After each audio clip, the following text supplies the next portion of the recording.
Earlier this morning, Vietnamese website Tenti unveiled what very well could be the iPhone 5.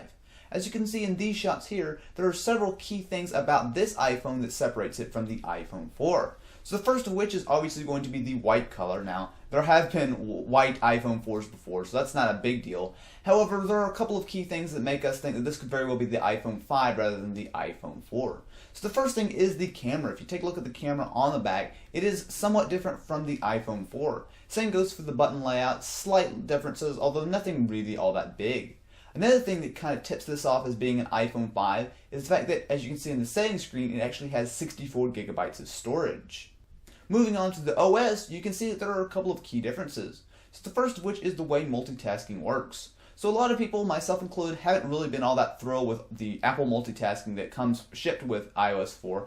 However, this version looks really quite nice. As you can see here, it draws a lot of inspiration from Expose on the Mac, allowing you to back up, pull up all the apps you like, open them and close them, no problem. Another thing is that the addition of a new Folders UI.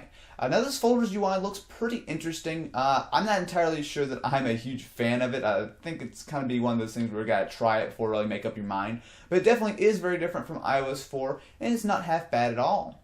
It also looks like there's much deeper Facebook integration. As you can see in these settings, there is an option for Facebook, which is definitely not there in the previous versions of the OS, and does really work nicely with all the rumors saying that there will be deeper Facebook integration in the next version of iOS.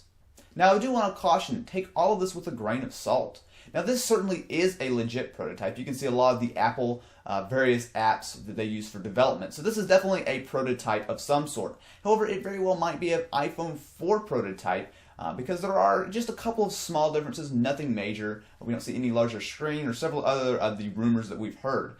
So definitely do take that with a grain of salt, although the fact that it does have 64 gigabytes of storage is a good sign. Same goes for the build. Now, as you can see in the settings, it really briefly showed that it looks like it's going to be iOS 4. However, it might just be for testing purposes, or for all we know, the iPhone 5 might launch with some version of iOS 4. Anyway, I'm very curious to know what you have to say about this. Do you think that this is the iPhone 5? Do you think this is maybe an iPhone 4 prototype? What do you think about the changes in the OS? All that kind of stuff. Be sure to let me know in the comments below.